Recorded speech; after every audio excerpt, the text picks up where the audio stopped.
Yeah, we'll be in touch.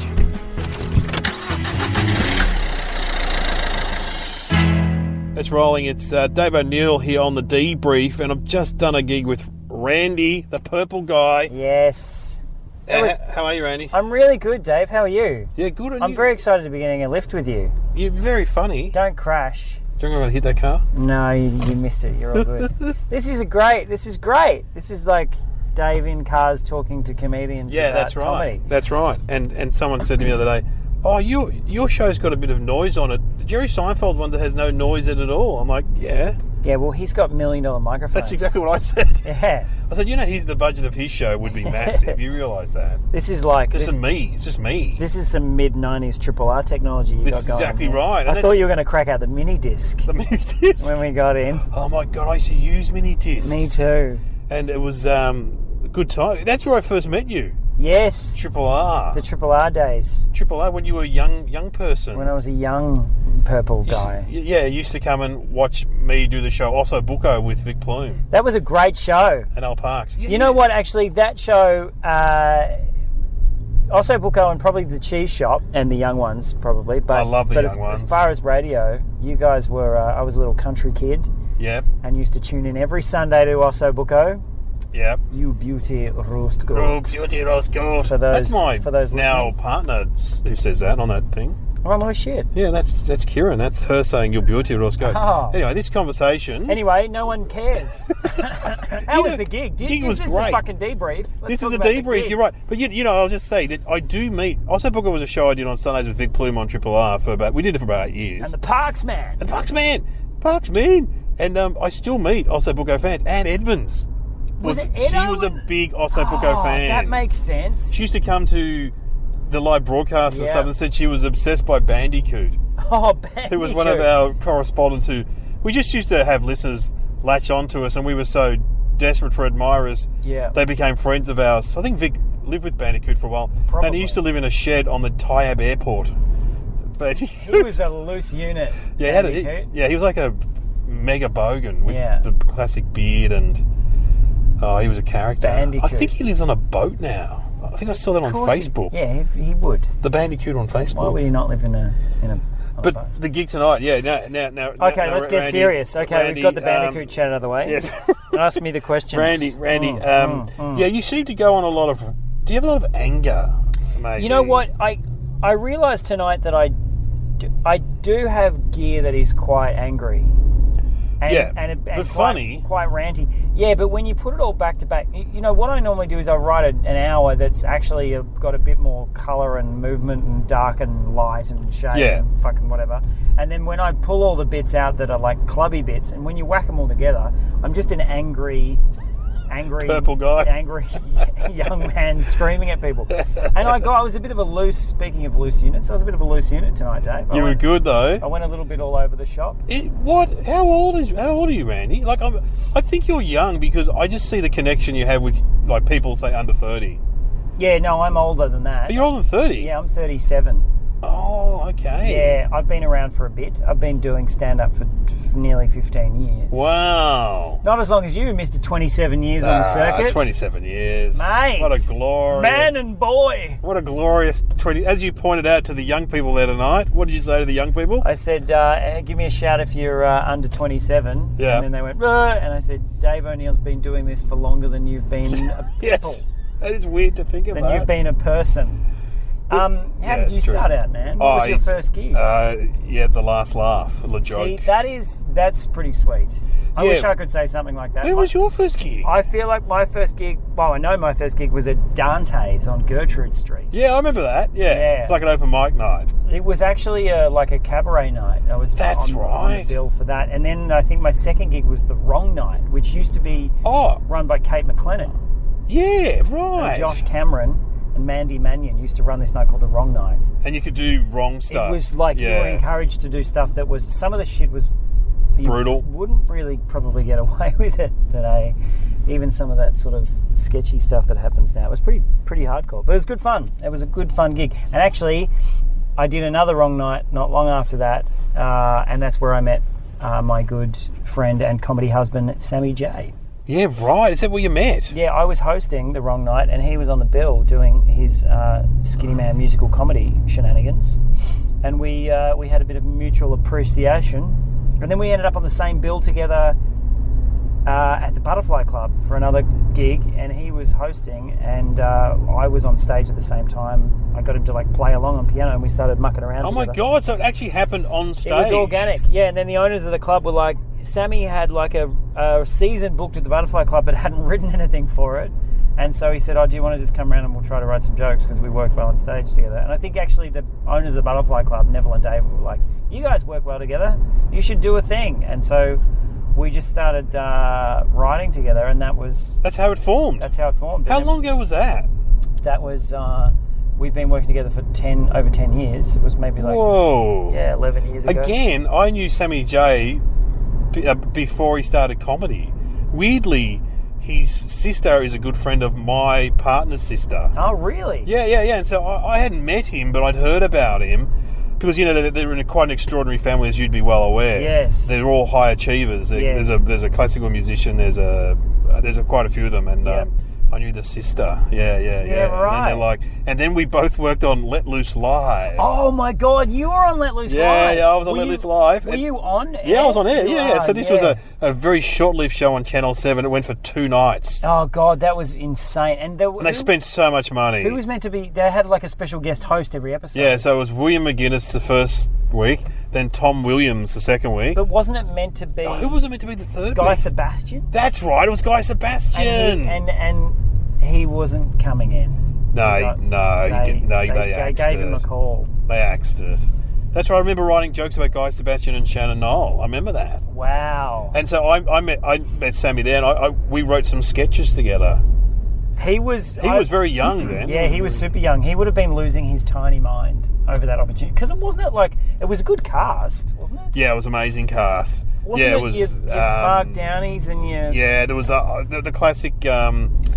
The older guard and the younger guard. I was the younger guard back then, so there was me, Paul Collegiate. Oh, Kate McLennan from the catering show was in it. She was in it. She was in it. She was very funny too. Sammy J was in it, of course. Michael Veach and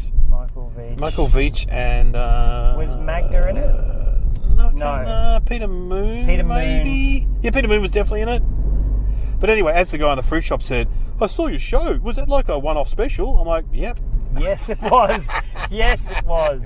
It was very special. That was very special. Wow. But anyway, that's where I really got to know that's Sammy. Where you got to meet Sammy. Yeah, I still remember the sketch we wrote. We wrote a sketch where I was a courier delivering a cake to his 21st, and I was the only person there. And he tried to keep me there as the guest. No, come on, mate. It's my 21st. That's actually a pretty good idea for a sketch. That's a good premise. We thought it was pretty funny. And you know what? It was around the time of the internet was just sort of starting, and there was an internet backlash. I reckon it was one of the first shows getting in, but they loved Sammy.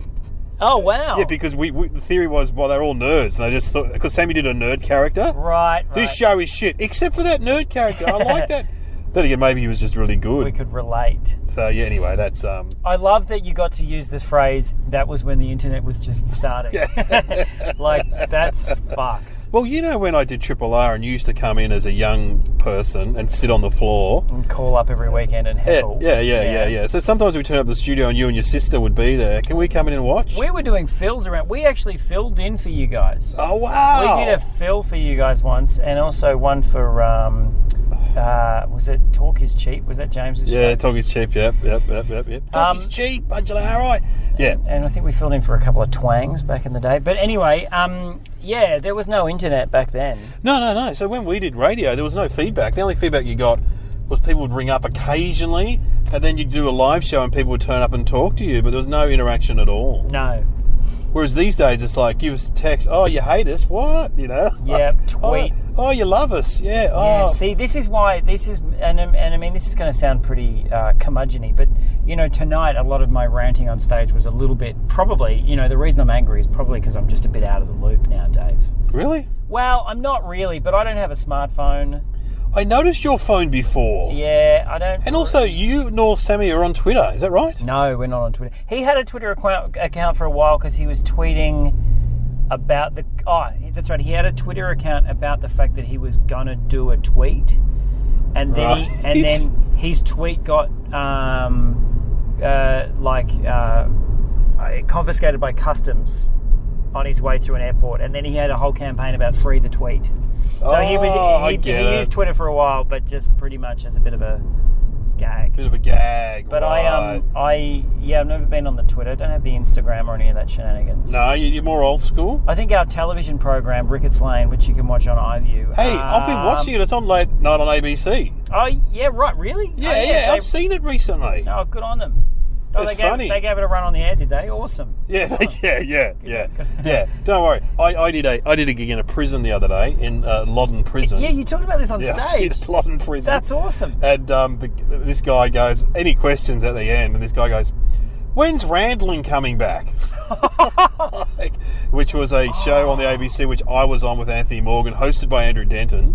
Yeah. And it was very unpopular, it's fair to say. It was I thought it was a good show, and I said, mate, it's not coming back. He goes, oh, I love that show. That's awesome. Well, the only person who's ever asked me about is a prisoner. Randling. Well, you cornered the market. Well, he said he watches a lot of TV. Wow. In prison, they watch a lot of TV. Yeah, right. Well, he's been in for a while.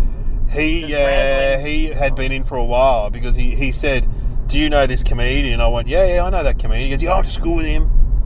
So as soon as I got out of the prison, I rang this guy. Hey, I met your mate. And he went, oh, yeah, he's been in prison for a while. Right. So you can imagine the crime wasn't a white collar crime. Put it that way. Yeah, fair enough. So yeah, he would have been a fan of the show for sure. Randling. Yeah. What was the concept of that show? It was words. It was like a word game. That's right. Yeah, it was a good idea, but I don't know. You know, it's a classic show that you're in the studio doing it, and it's great fun, and people are loving it, and everyone's high-fiving each other. And then it goes to air, and just gets. Well, people like John Fane, the ABC presenter, uses it as a punchline all the time, still to this day. And shows like Randling, that got commissioned. I don't know how that happened. That kind of thing. See, this is the thing about making a thing, right? You make a thing and you put it out there, and if the thing doesn't really get a chance to find its feet. Like, if my first stand-up gigs were filmed and put on the internet, you would just get, you know, like there's this kind of you don't really get much of a chance to develop stuff. That's probably what's happened now is that you have an idea and you have to get it right the first time. There's no second chance these days. If you put something on air and people just go nah, that's why you got to bury it, late night. Yeah. And I think it's because, clearly this is not any sort of new conversation, but people are so fucking spoiled for choice now. Yeah. Why would they watch Randling when they can watch Game of Thrones? Exactly. I mean, it's similar. Should have got nude. Hey, I think there's something in your Trump Game of Thrones thing that you really? did on stage tonight. Yeah. That's, you did I talked about, which I... how he was going to build a wall. I do Trump to the kids to annoy them, but I'm not really a mimic, but I do love going, no. You know what? We're gonna build a wall, guy. I thought there might have been. Shut up, Dad.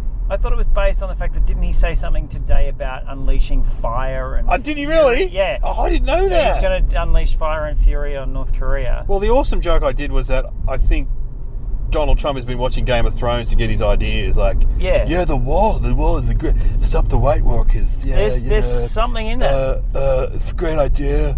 Yeah, I mean, you know what, Dave? I'm going to watch your career closely to see how this develops. Yeah, the Donald Trump. You'll be doing footy clubs dressed as Donald Trump. Oh, it's been suggested. Don't worry. The only impression I could do really well was Steve Bracks, the Victorian Premier. Oh, pull out your Braxy. G'day, Randy. How you going? Steve Bracks here. Very, very, very good to see you. It's very passionate about Ballarat, and I love your ways you're working. I watch you a lot with Terry and the boys. We love you. We love you, Randy. We love your purple ways. That is actually a bloody good Braxy. It's only because, when you hear Lawrence Mooney do his Turnbull, their voices are quite similar. That's the trick, in a way, I reckon. Yes, well, Lazarus Moonpies, that's what I call him. I just realised I outed my nickname for Lawrence Mooney. I've never heard that before. Lazarus Moonpie. His Malcolm Turnbull is... very good.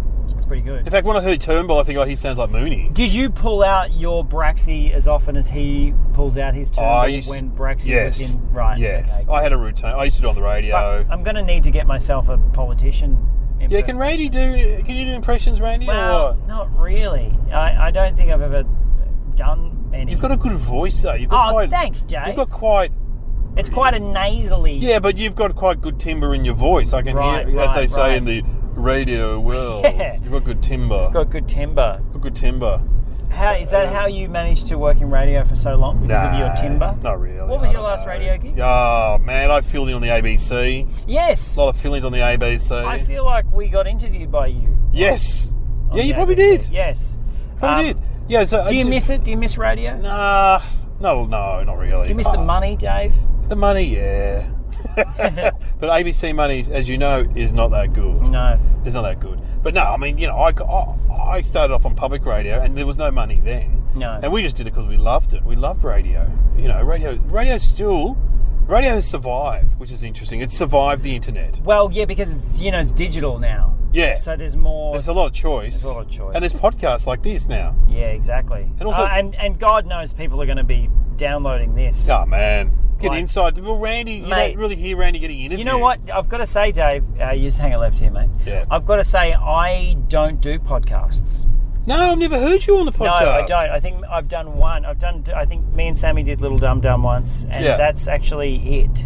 Well, that's a good one to do. That's a big one. Well, yeah, but I haven't. I've always had this opinion that no one wants to listen to one comedian talk to another comedian about comedy. Oh no, people do. And yet here I am, Dave, in your car. Well, you know what? I like to hear it. I love hearing podcasts where comedians talk to other comedians. I'm only doing it because it's you, mate. Yeah, thanks. Appreciate that. And also because it was like, you're going to give me a ride home. Exactly. So this is literally this is cheaper than a taxi. I'm intrigued where you live.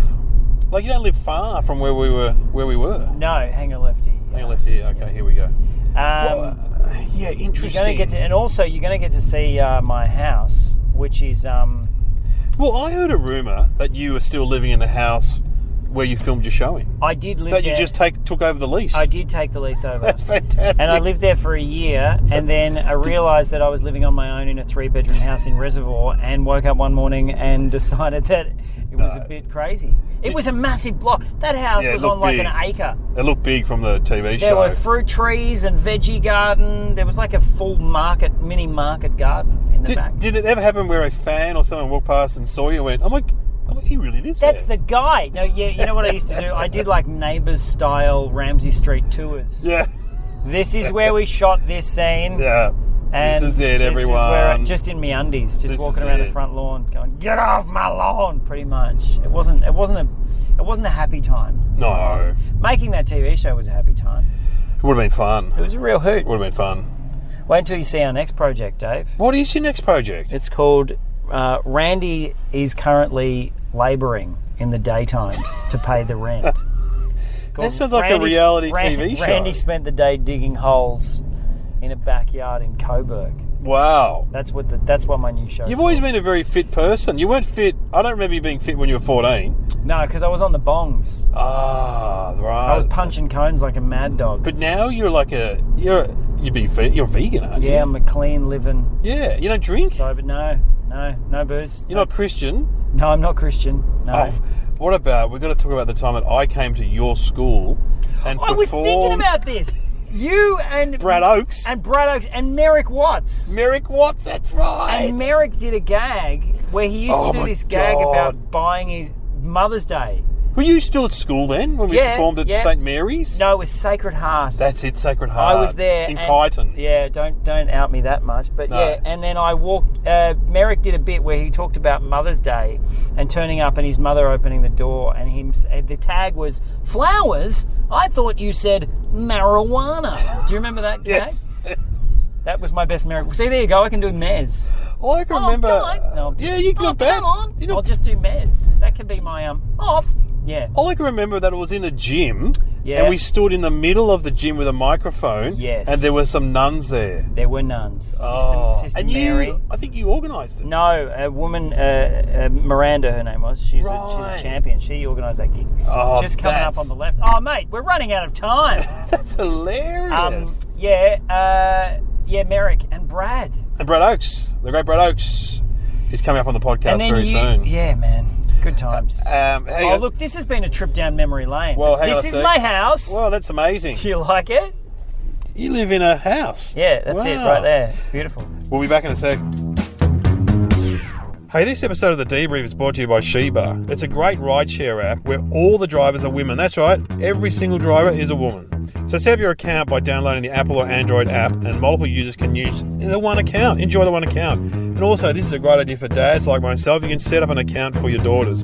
Corporate accounts are available too. Sheba also takes booking. It's female-only driving service. And Homie, they're a Melbourne-based social enterprise creating pathways out of homelessness. Do you know at the moment there's about 100,000 Australians that live without a permanent address, and of those, 20,000 people sleep on the streets or in a makeshift shelter. Why not change this? Come on.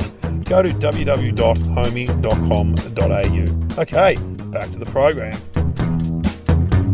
We're back on The Debrief here, and I'm with Randy. I always say the purple guy because that's what my 8-year-old son calls you. He met you once when we did a gig in Dalesford. I remember that. Yeah. And he goes, "Can I meet the purple guy?" And I've still got that photo of him and the purple guy. Oh, sick. He loves purple guy. We should do a photo before I get out of the car. We should. But can I ask? I've got questions that I ask you as a debrief. Oh, okay, great. Hit me. What went well and why tonight? That's the first question. Give me anything. Okay, what went well was when I spoke to the students about the fact that they were drinking on Wednesday night. That was like raucous, wasn't it? And that went well because they were super enthusiastic. So we were doing a gig at the Grandview Hotel in Fairfield, and there was like a group of 20, I reckon about 15 students who live in a student house somewhere around accommodation around here. Yeah. And I've got to say they were great. What school would they go to? No, they go to different unis. Oh, it's just like student accommodation. Yeah. And I basically said, "Who's having a drink on a Wednesday night?" Oh, and they went, they said they're all poor and they've spent their last $15 tonight. "Oh man, you should put them on the door next week." Yeah, I should. They were very well behaved, actually. They were great. They were I think they were probably students of some kind of, religious smart degree. Oh, yeah. Possibly. What didn't go well and why, you feel? It's part of the debrief, Randy. What didn't go well was I actually changed my setup. I had an idea of what I was going to talk about, and I changed it because halfway through I realised that I was just being a bit too crass. Oh, crass. I felt like, because, everyone was really clean tonight. Yeah, that's unusual. It was I swear a bit, but I didn't swear that much. No, it was a very clean. There was only one other comic that said fuck, and then I came out, and I'm I kind of don't really hold back on that. Bit of a potty mouth, yeah. Yeah, and see, this is the thing, that I get that Randy, the foul-mouthed purple guy, all the time. I'm like, no, I don't swear more than... a lot of comics. Yeah. Were there any organisational things that got in the way of tonight, of your performance, do you feel? Organisational things? Any organisational hazards or something, What do you mean organisational hazards? I just got these questions off the internet. These are debrief questions. Organisational hazards. Yes. There was. I went to the bar to get a pot of water, and I got a pint of water, and the guy nearly put ice in it, and I stopped him at the last minute, and then I nearly knocked it over on stage. So that was an occupational hazard. That's a fair thing. Organisational hazard. I should have brought my water bottle. Yes. Then I would have been more equipped. And how can we do better next time? You can pay me. Yeah. Oh, God, you haven't paid you haven't paid me yet. So next time, give me my money. That's right, because it's my gig and I have to pay you. Look, as you can see, there was a lot of people there, but a lot of them were freebies. A lot of comps. Here we go. So it's 20. No, it's good money. Yeah, it is good money. Do Dave O'Neill's Comedy Funhouse. Now, we're going to play a song. We can play a song, Randy. I know you're a big music fan. I'm a huge music fan, and I know some of the bands you like. Yeah. You absolutely cross over with me, and it's been so good doing this podcast. Last time I played the Scissor Sisters for Tessa. I played Ween for Kappa. Oh, nice. Elvis Costello for Chandler. Because we were driving, I was going to suggest playing Drive All Night Till Dawn by Wagons, just because it's a great Wagons, track. Yep, very happy to play that. But because you just said we've got a crossover, I want a Sunnyboys track. Oh, you're a Sunnyboys fan? Just because I know you're a Sunnyboys fan, because we had a conversation about this. Massive Sunnyboys fan. So let's... what song? We can play... Look, well, I don't reckon play an obvious one. Well, that's what I was going to say, because we're in the car together, we could play Alone With You. It's a great song. That was their biggest one. That was the biggest one. What about...